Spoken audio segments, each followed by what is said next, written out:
ಹೆಣ್ಮಕ್ಳ ಮೇಲೆ ನನಗೆ ಜಾಸ್ತಿ ಪ್ರೀತಿ. 8 ಜನ ಹೆಣ್ಮಕ್ಳ ತಂದೆ ನಾನು. ಹೆಣ್ಮಕ್ಳ ತಂದೆ ತಾಯಿಂದರು ನೋಡೋರು. ಈ ತಿಂಗಳೆಲ್ಲ ಸೇವೆ ಮಾಡೋ 25,000 ಕೊಡೋ ಮುಂದೆ ಮಕ್ಕಳ ಅಂದ್ರೆ ಅವ್ರು ಕೊಡಲ್ಲ ಅಂದ್ರೆ ಅಂದ್ರೆ ನಿಮ್ ಸಂಖ್ಯೆ ಕಡಿಮೆ ಇದೆ. ಏನು 1,35,000 ಜನ ಓಟಿನ ಮೇಲೆ ಡಿಪೆಂಡ್. ಜಾಸ್ತಿ ಇದ್ರೆ ಎದುರ್ತಾರೆ, ಕಡಿಮೆ ಇದ್ರೆ ಇಗ್ನೋರ್ ಮಾಡ್ತಾರೆ. ಅದಕ್ಕೆ ನೀವು ಯಾರು ನಮ್ಮನ್ನು ಕರೆದಿಲ್ಲ, ನಾವಾಗೆ ಬಂದಿದ್ದೇವೆ. ಕಾರಣ ಏನು? ಬಸವಣ್ಣವ್ರು ಹೇಳ್ತಾರೆ, ಒಲವಿಲ್ಲದ ಪೂಜೆ, ನೇಹವಿಲ್ಲದ ಮಾಟ. ಆ ಪೂಜೆಯು ಆ ಮಾಟವು ಚಿತ್ರದೊಳಗಿನ ರೂಹು ಕಾಣಿರಣ್ಣ, ಚಿತ್ರದೊಳಗಿನ ಕಬ್ಬು ಕಾಣಿರಣ್ಣ. ಅಪ್ಪಿದರೆ ಫಲವಿಲ್ಲ, ಮೆಲ್ಲಿದ ರುಚಿ ಇಲ್ಲ ಕೂಡಲ ಸಂಗಮ ದೇವ. ಇವತ್ತು ಸರ್ಕಾರ ನಡೆಸೋರಿಗೆ ಒಲವಿರಬೇಕು. ಗ್ಯಾರಂಟಿ ಕೊಟ್ರಿ ಅಪ್ಪ. ಪುಕ್ಷಂಟಿ ಇರೋರಿಗೆ ಗ್ಯಾರಂಟಿ ಕೊಡ್ತಾ ಇದೆಯಾ?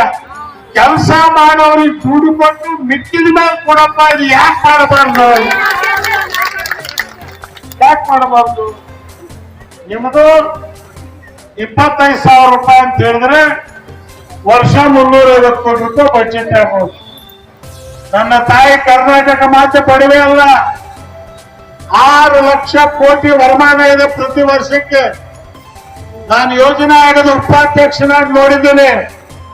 ಸಿದ್ದರಾಮಯ್ಯ ಚೇರ್ಮನ್, ನಾನು ಉಪಾಧ್ಯಕ್ಷ.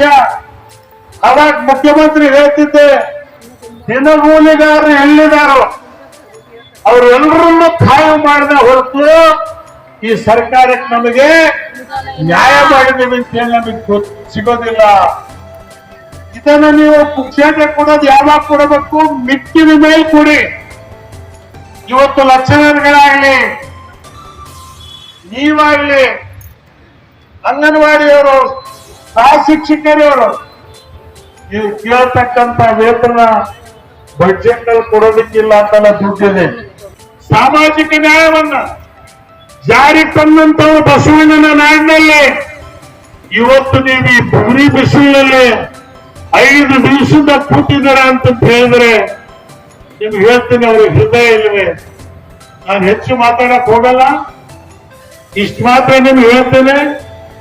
ಈ ಹೋರಾಟ ಏನಾಗತ್ತೆ, ಈಗಾಗಲೇ ಚಂದ್ರಶೇಖರ್ ಅವರು, ನಾರಾಯಣಪ್ಪನವರು ಹೇಳಿದ್ದಾರೆ, ಇದು ಬೆಂಗಳೂರಲ್ಲಿ ಮಾತ್ರ ಅಲ್ಲ, ತಾಲೂಕು ಮಟ್ಟದಲ್ಲೂ ಕೂಡ ಈ ಹೋರಾಟಕ್ಕೆ ಹೋಗುತ್ತೆ.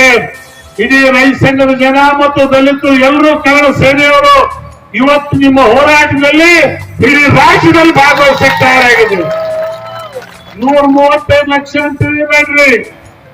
ಇವತ್ತು ಈ ತಾಯಂದಿರು ಆ ಮಕ್ಕಳಿಗೆ ಶಾಲೆ ಕರ್ಕೊಂಬ, ನಿಮ್ ಮಕ್ಕಳು ಹುಚ್ಚೋದಿದ್ರು ಅದಕ್ಕೆ ತೋರದು ಇಷ್ಟು ನೋಡ್ತಾ ಇದ್ದಾರಲ್ಲ.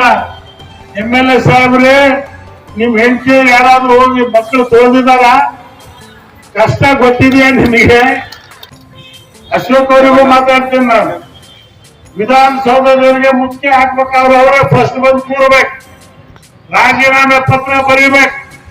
ನೀವು ಇದನ್ನ ಮಾಡಿದ್ರೆ ನಾವೆಲ್ಲರೂ ರಾಜೀನಾಮೆ ಕೊಡ್ತೀವಿ, ಹೋರಾಟ ಮಾಡ್ತೀವಿ ಅಂತೇಳಿ ಹೊರಗೆ ಬಂದ್ರೆ ಅದು ಗಂಡಸ್ತಾನ. ಬರೀ ಮದುವೆ ಆಗಲಾರ್ದೆ ಲವ್ ಮಾಡ್ಕೊಂಡು ಹೋದ್ರೆ ಏನು ಪ್ರಯೋಜನ ಆಗೋದಿಲ್ಲ.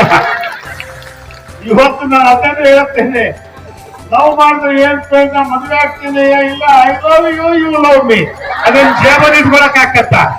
ಸೊ ಆದ್ರಿಂದ ಈ ಹೋರಾಟವನ್ನ ನೀವು ಮುಂದುವರಿಸಿ, ನಮ್ಮ ಪೂರ್ಣವಾದಂತ ಸಹಕಾರ ನಿಮಗಿದೆ.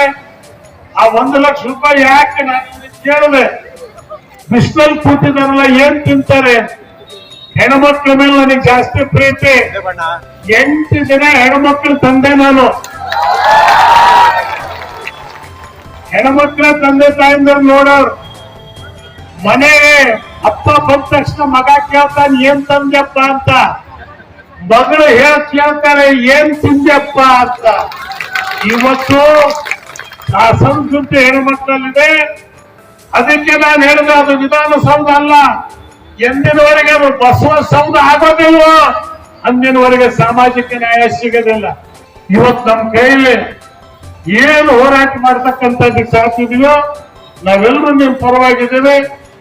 ಭಗವಂತ ನಮ್ಮ ಕೈ ಹಿಡಿತಾನೆ, ದೇವರು ನಮ್ಮ ಪರವಾಗಿದ್ದಾನೆ. ಕಾರಣ ನಾವೇನ್ ಶಿಕ್ಷಣ ಕೇಳ್ತಾ ಇಲ್ಲ, ನಾವು ದುಡಿಮೆ ನಮಗೆ ಕೊಡಿ ಅಂತ ಕೇಳ್ತಾ ಇದೀವಿ. ಆ ಭಗವಂತ